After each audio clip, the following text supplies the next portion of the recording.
नमस्कार, बहुत स्वागत है आपका। आप देख रहे हैं आपका प्रोग्राम कहानी कुर्सी की व्यूज में सौरभ आपके साथ तीनों मेहमानों को लेकर हम हाजिर हैं। विजय त्रिवेदी जी, समीर चौगांवकर साहब, हर्षवर्धन त्रिपाठी जी हमारे साथ हैं। बहुत स्वागत है आप लोगों का। और आज आपके प्रोग्राम में बहुत सारी पॉलिटिकल खबरों की बात हम करेंगे। सबसे पहले उत्तर प्रदेश की खबर से शुरुआत करते हैं, जहां पर राहुल गांधी ने यह कहा अगर मायावती हमारा साथ दे देती तो भाजपा ये 2024 का चुनाव जीत ही नहीं सकती थी। अब उनकी इस बात में कितना दम है हम आपको बताएंगे। मायावती का रिएक्शन क्या रहा उस पर यह हम आपको बताएंगे। योगी आदित्यनाथ कह रहे हैं कि जैसे देश में राहुल गांधी के होने का मतलब केंद्र में भाजपा की जीत की गारंटी, यूपी में अखिलेश यादव के होने का मतलब उत्तर प्रदेश में भी भाजपा की जीत की गारंटी। ये बात उन्होंने विधानसभा में कही है और यह भी कहा कि पप्पू और टप्पू में ज्यादा फर्क नहीं है। इसकी बात भी हम लोग करेंगे। इसके अलावा क्या अमेरिका से $21 मिलियन भारत भेजा गया चुनाव को प्रभावित करने के लिए, पिछले साल वाला चुनाव, और इस पर अब क्यों यह कहा जा रहा है कि ट्रंप ने गलत बयानी की, ट्रंप ने झूठ बोला, कांग्रेस पार्टी ये बात क्यों कह रही है, इसकी बात भी हम लोग करेंगे। लेकिन आइए पहले यूपी की खबर से शुरुआत हम कर लेते हैं। मैं आपको राहुल गांधी का बयान सुनवाऊंगा जिसमें वो कह रहे हैं कि एक बात तो माननी पड़ेगी कि कांशीराम जी ने ये मूवमेंट बनाया, ये पार्टी खड़ी की दलितों को आगे लाने के लिए, मायावती जी ने उसको आगे बढ़ाया। लेकिन आजकल मायावती जी अच्छे तरीके से चुनाव क्यों नहीं लड़ती हैं?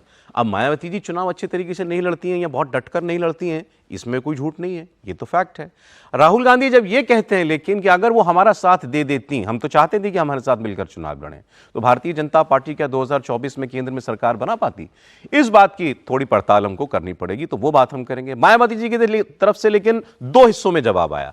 पहले तो उन्होंने कहा कि ये कांग्रेस पार्टी जिस जिस राज्य में मजबूत होती है वहां पर हमारे साथ जातिवादी व्यवहार करती है, हमको हीन दृष्टि से देखती है, और जहां पर इसको हमारी जरूरत होती है वहां ये ऐसी बातें करती है कि हमारा साथ दे दें, हम तो साथ में मिलकर चुनाव लड़ना चाहते हैं। ये कांग्रेस पार्टी का दोगला रवैया है, दोहरा चरित्र है, इसमें फंसने की जरूरत नहीं है। इस पर बीजेपी ने भी रिएक्ट किया और बीजेपी के लोग कह रहे हैं कि आ जाते हैं तीनों साथ में, कोई हर्ज नहीं है, हम भी देख लेते हैं, हम तो वैसे ही 50% वोट की लड़ाई लड़ते हैं, हमारे सामने तो सारे विरोधी एकजुट हो ही जाते हैं। तो यूपी में भी अगर मायावती चली जाती तो कोई फर्क नहीं पड़ता, सब एक जैसे हैं हमारे लिए, हम निपट लेते हैं, हम देख लेते हैं। क्या ये भी इतना आसान है करना जितने आसानी से कह दिया गया?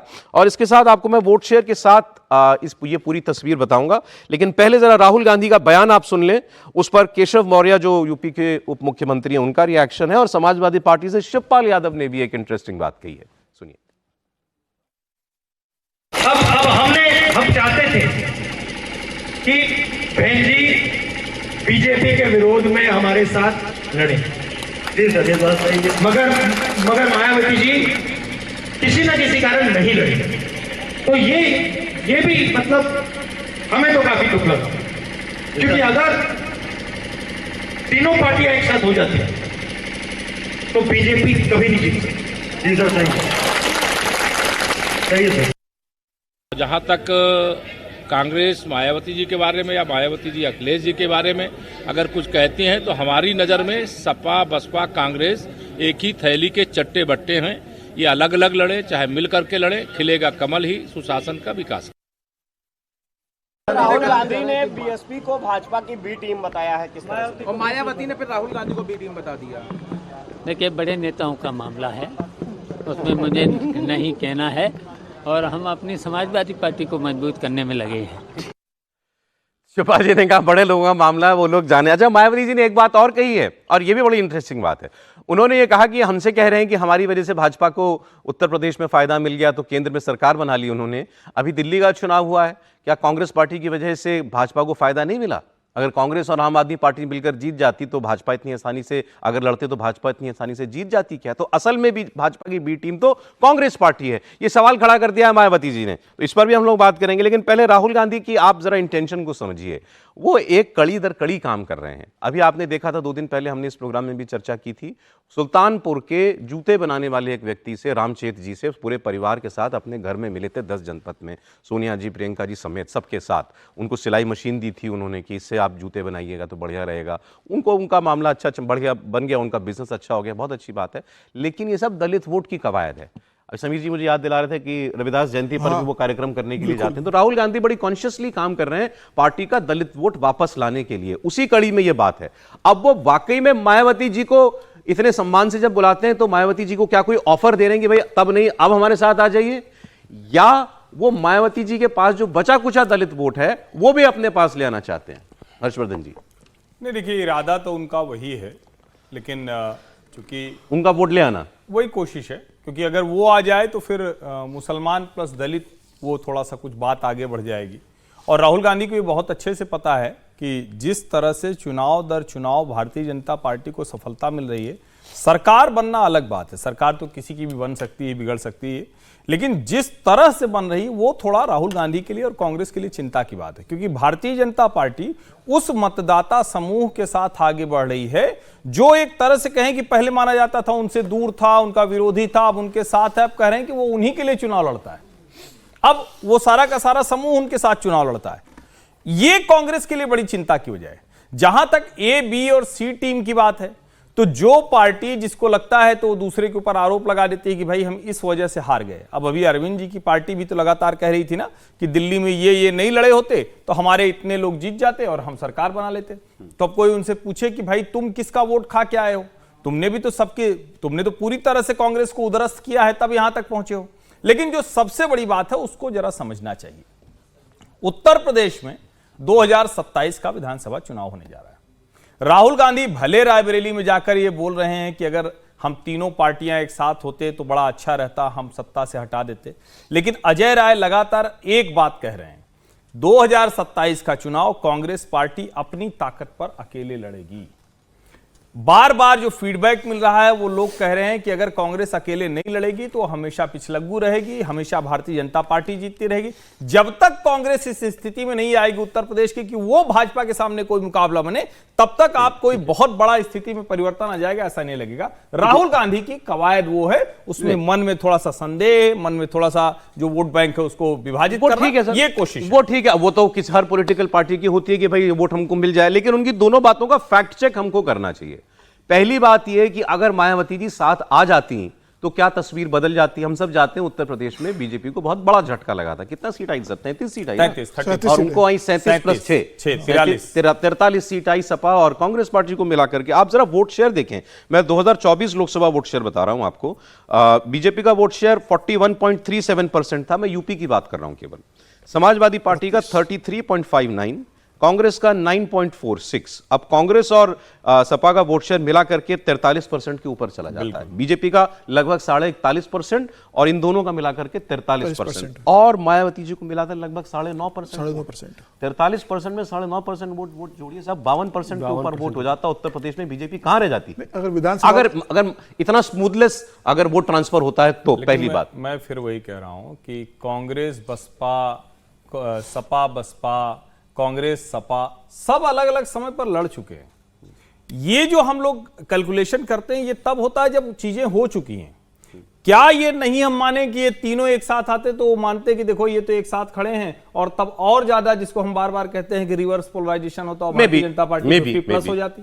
तो ये भी एक जोड़ना चाहिए। बस बड़ा फॉर्मेडेबल लगता है, लेकिन कागज पर कम से कम कागज पर तीनों लोग अगर आ जाते। वैसा जैसे दिल्ली लोकसभा चुनाव में कहा जाता था कि आम आदमी पार्टी और कांग्रेस मिलकर लड़ेगी तो बीजेपी 7 सीटों में से जितना मुश्किल होगा, लेकिन मिलकर चुनाव लड़े दोनों, लेकिन दोनों का वोट ट्रांसफर नहीं हुआ ना। विधानसभा में 12-14 सीटें ऐसी हैं जहां कांग्रेस का वोट जो है वो मार्जिन से ज्यादा है, बिल्कुल चला जाता है। लेकिन उत्तर प्रदेश के अंदर सबसे बड़ा जो इशू है, मायावती को 12% का वोट बैंक, अगर आप विधानसभा की बात करेंगे तो मायावती का 12% का वोट बैंक है 2022 के अंदर। कांग्रेस का 2-2.5% के करीब का वोट बैंक है। ये जो पूरी लड़ाई चल रही है बेसिकली 403 सीटों में से 87 सीटें, 87 सीट आरक्षित है। 85 एससी के लिए और 2 एसटी के सीटें आरक्षित है। ये पूरी लड़ाई 87 सीट की है। जिस तरीके से मायावती लगातार घर से बाहर नहीं निकल रही है, उसे हथियार डाल दिए, चुनाव लड़ने की कोई मन से चुनाव लड़ती नहीं है। भारतीय जनता पार्टी को लोकसभा में जिस तरीके से दलितों ने धोखा दिया मतलब वोट नहीं मिला, अखिलेश का पीडीए चला, अखिलेश ने इतनी 37 सीटें अगर जीत ली, लेकिन अब भारतीय जनता पार्टी को लग रहा है कि जिस तरीके से उपचुनाव हुआ, उपचुनाव में तो दलित वोट भारतीय जनता पार्टी के पास लौट के आया है। मिल्कीपुर में भारतीय जनता पार्टी 7,500 वोटों से जीत रही है। जितने उपचुनाव हुए वापिस दलित वोट भारतीय जनता पार्टी के पास लौट रहा है, तो अब भारतीय जनता पार्टी को लौट रहा है। लग रहा है कि अगर मायावती, समाजवादी पार्टी और कांग्रेस भी इकट्ठी हो जाती है तो हमें बहुत ज्यादा चिंता करने की जरूरत नहीं है।